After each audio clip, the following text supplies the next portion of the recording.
आप देख रहे हैं नेटवर्क 33 राजकुमार के साथ। तो चलिए बढ़ते हैं आज की कहानी की ओर। दोस्तों, देर रात रजत और पवन अपने दोस्त के एंगेजमेंट फंक्शन अटेंड करके लौट रहे थे। उन दोनों ने घर जाने के लिए और भी जल्दी पहुंचने के लिए कब्रिस्तान वाला रास्ता चुना था। अब देखते हैं कि आगे उनके साथ क्या क्या होता है। जब वो एकदम कब्रिस्तान के करीब से गुजरते हैं तब अचानक एक जोरदार चीख के साथ रजत गाड़ी को एकदम रोक देता है। फिर पवन ने रजत को गुस्सा करते हुए कहा, अरे क्या हुआ, गाड़ी को इतनी तेजी से ब्रेक क्यों लगा दिया? मगर रजत मानो पूरा पसीने से भीग चुका था। उसका हाल बेहाल हो चुका था। डर के मारे वह कांपने लगा। पवन उसे बार बार पूछ रहा था, अरे भाई तुझे हुआ क्या, बोल तो सही। मगर रजत की मानो आवाज तक बाहर नहीं निकल पाई और फिर पायलों की छन छन की आवाजें उसे सुनाई देने लगी। पवन धीरे धीरे अपना चेहरा कांच के बाहर निकाल कर देखने लगा, लेकिन बाहर की तरफ केवल और केवल पसरा हुआ खौफनाक सन्नाटा ही चारों तरफ फैला हुआ था। रजत के मुंह से अभी भी आवाज आनी एकदम बंद थी और फिर अचानक से दरवाजे पर खटखटाने की आवाज सुनकर पवन एकदम से उछलकर गिर पड़ा। फिर जब उसने बाहर देखा तो एक बहुत ही बूढ़ी औरत जिसकी उम्र यही लगभग 80 साल की होगी, वह रजत को बोल रही थी, बेटा मुझे आगे तक छोड़ दोगे? मगर रजत अब भी एक पत्थर की मूर्ति की तरह जमा सा वहीं पर बैठा रहा। पवन उसे हिलाने की कोशिश कर रहा था मगर मानो उसे सांप सूंघ गया हो। तभी वह बूढ़ी औरत पवन की तरफ एक हल्की हल्की सी मुस्कुराहट देते हुए अचानक ही वहां से आगे की तरफ चल पड़ी। पवन का ध्यान उस बूढ़ी औरत की तरफ नहीं था। पवन इस कोशिश में था कि किसी भी तरह रजत को यहाँ से हिला दूं, क्योंकि वह जगह पूरी तरीके से कब्रिस्तान से घिरी हुई थी। चारों ओर खौफ का माहौल था। अचानक से दरवाजा एक बार फिर धीमे धीमे खटखटाने लगा था। इस बार पवन ने कांच को नीचे गिराया तो उसने देखा कि वही बुढ़िया एक बार फिर खड़ी हुई नजर आई। इस बार पवन का गुस्सा 7वें आसमान पर था। वह गुस्से से उस बुढ़िया को बोला, अबे क्या है, क्यों बार बार हमें परेशान कर रही है? एक तो वैसे हम यहाँ पर मुसीबत में हैं। मगर उसका गुस्सा देखने के बावजूद भी वह बुढ़िया बार बार पवन की आंखों में आंखें डालकर उसे हल्की हल्की मुस्कुराहट दे रही थी। उसकी मुस्कुराहट कोई खतरनाक समय का भी संकेत हो सकती थी।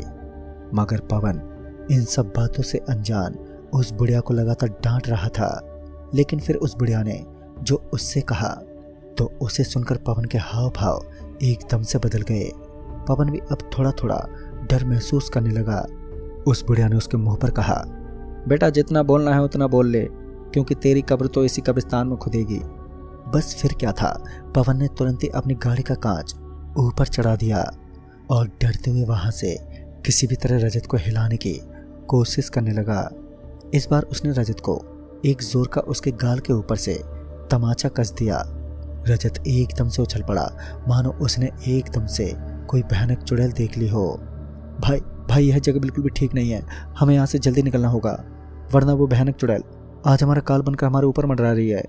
रजत इतना बोलते बोलते गाड़ी का गियर डालता है और गाड़ी के एक्सीलेटर पर इतनी तेजी से पांव रखता है कि गाड़ी एकदम स्पीड से वहां से गुजरने लगी थी।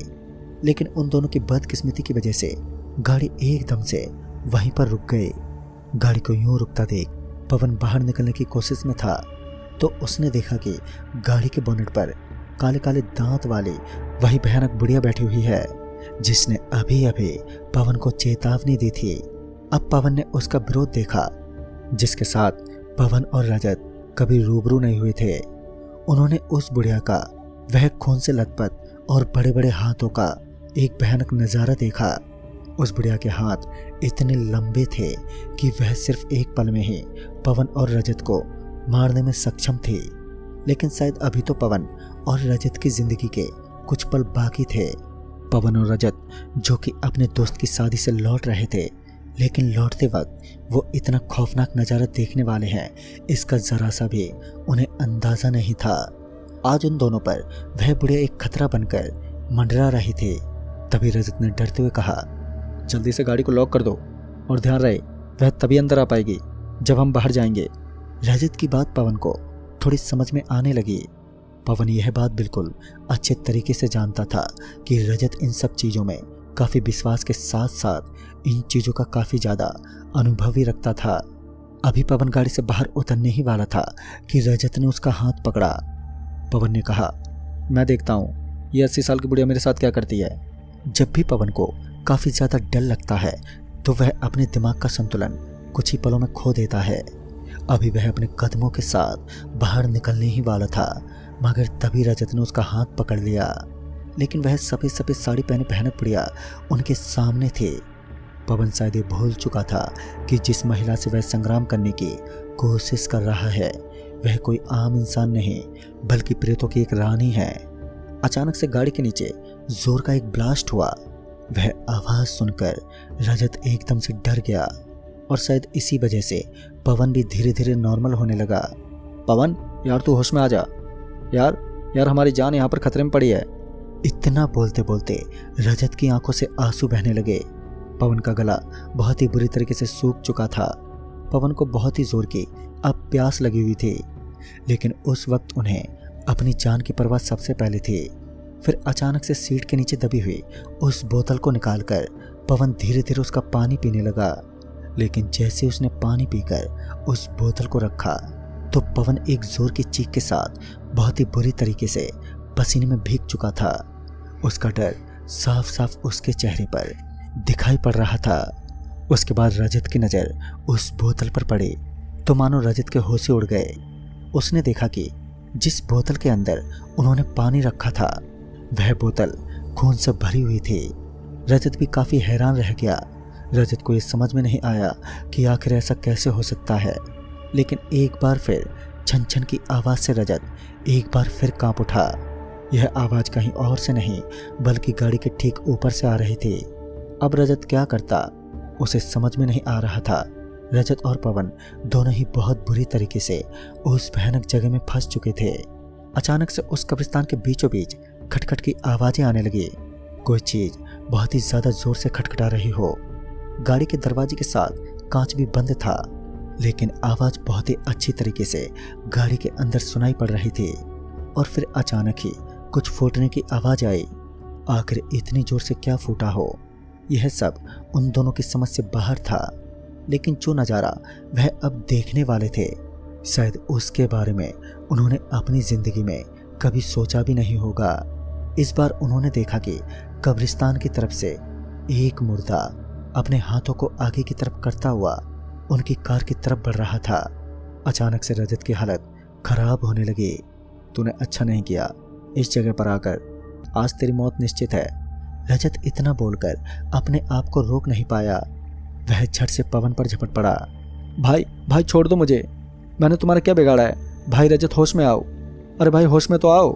पवन जोर जोर से चिल्लाता रहा, मगर पवन अपने आप को छुड़वाने में नाकामयाब था, क्योंकि रजत की ताकत अब लगभग 4 गुना बढ़ चुकी थी।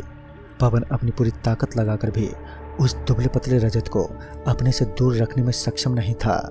तभी पवन ने वो किया जो उस वक्त उसे करना चाहिए था। पवन ने जोर जोर से अपना हाथ रजत के सर में दे मारा। तब जाकर रजत थोड़ा होश में आया। भले ही रजत की ताकत बड़ी थी, लेकिन पवन का हाथ कमजोर नहीं था। उसके हाथ की चोट काफी भारी पड़ी। रजत अपने सर को संभालते हुए थोड़ा होश में आया ही था कि तभी गाड़ी अपने आप ही लगभग 80 किलोमीटर प्रति घंटे की रफ्तार से एक कब्र से टकराई। रजत का पूरा चेहरा जाकर स्टीयरिंग से टकराया और पवन की हालत तो और भी ज़्यादा खराब हो चुकी थी। उसका पूरा चेहरा आगे के कांच में धंस गया। दोनों की हालत अब इस कदर बिगड़ चुकी थी जैसे आज उनकी मौत उनके ऊपर काले साए की तरह मंडरा रही हो। लगातार रजत की कोशिश थी कि वह वहां से बचकर निकल जाए। रजत वहां से निकलकर भागना तो चाहता था, लेकिन जब उसकी नज़र धीमे धीमे उस खाली और सुनसान जगह पर पड़ी तो उसने देखा कि वहां पर कोई खाली जगह नहीं है, बल्कि एक बहुत ही पुराना और डरावना कब्रिस्तान था। इसका मतलब गाड़ी से नीचे उतरना मतलब उस बूढ़ी चुड़ैल का शिकार बन जाना और उस कब्र में दफन हो जाना। फिर धीमे धीमे रजत की नज़र सामने की तरफ पड़ी तो रजत के होश उड़ गए। पवन और रजत दोनों ही इस कदर भयानक डर में डूब चुके थे, मगर इस बार उन्होंने उस भयानक मुर्दे का असली रूप देखने में सक्षम नहीं थे। उसके भयानक बड़े बड़े और डरावने हाथ जो कि पूरे खून से लथपथ थे, और साथ ही वह मुर्दा पूरा गला हुआ था। उसके अंदर से एक बहुत ही बुरी बदबू आ रही थी। पूरी गाड़ी बंद होने के बावजूद भी पता नहीं कैसे मगर वह बदबू गाड़ी के अंदर मौजूद थी। गाड़ी पूरी तरीके से टूट चुकी थी। आगे का हिस्सा लगभग खत्म हो चुका था। पवन और रजत दोनों इस बात से अनजान थे कि इस जगह पर इतना भयानक और डर का कब्रिस्तान पड़ता है जो कि प्रेत बाधित माना जाता है। दोनों की ये बड़ी गलती आज उन दोनों को उस जगह पर घसीट कर ले आई थी जिस जगह पर जाने से उन दोनों के हाथ पैर कांपते थे।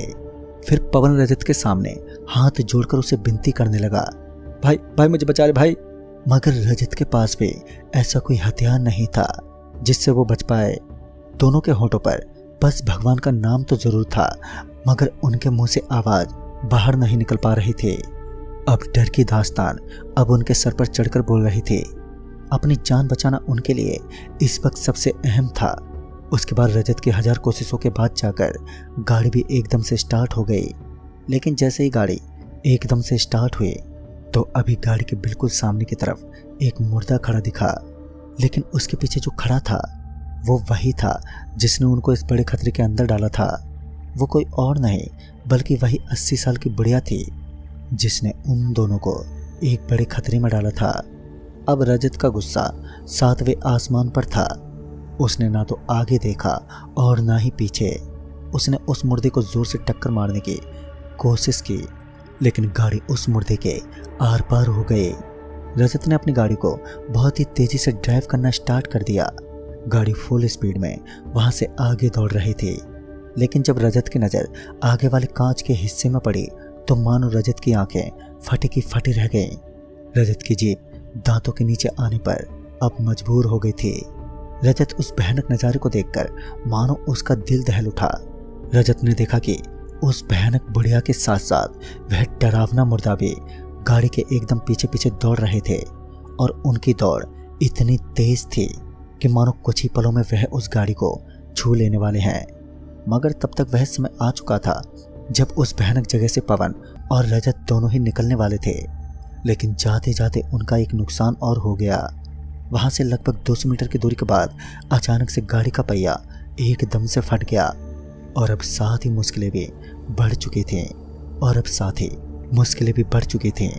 आगे कुछ ही दूर जाने के बाद गाड़ी बंद पड़ गई और उनकी उम्मीद भी। लेकिन उन्हें सामने एक झोपड़ा दिखाई पड़ा। वो दोनों गाड़ी से निकलकर उस झोपड़े में छुप गए। झोपड़े के छोटे से छेद से वो उस खौफनाक दृश्य को देख रहे थे जब वो बुढ़िया और वो मुर्दा गाड़ी को बाहर से खटखटाए जा रहे थे। अगर गलती से भी उस बुढ़िया की नज़र झोपड़े पर पड़ जाती तो उनका अंत तो निश्चित था। खैर ऐसा हुआ नहीं, और सुबह तक दोनों वहीं छुपे रहे। सारी रात वो कब्रिस्तान से निकलते उन मुर्दों के खौफनाक करतबों को देखते रहे। जब सुबह हुई तब सब कुछ ठीक हो चुका था। फिर वो दोनों फौरन गाड़ी के पास गए और किसी तरह वहां से निकल गए। वो दोनों जिंदा तो बच गए, पर आज भी उनके दिल में उस घटना का खौफ बरकरार है, क्योंकि बाद में उन्हें ये भी पता चला कि वो जिस झोंपड़े में छुपे थे वो उस बुढ़िया का ही था। लेकिन उस रात वो बुढ़िया झोंपड़े में नहीं लौटी थी। अब इसे किस्मत का चमत्कार कह सकते हैं या फिर कुछ और। जो भी हो, अगर उस रात वो बुढ़िया झोंपड़े में वापस लौटती, झोंपड़े में लौट आती, तो शायद इनका अंत भी महज एक रहस्य बनकर ही रह जाता। तो दोस्तों, इस कहानी में बस इतना ही। तब तक के लिए बाय एंड टेक केयर।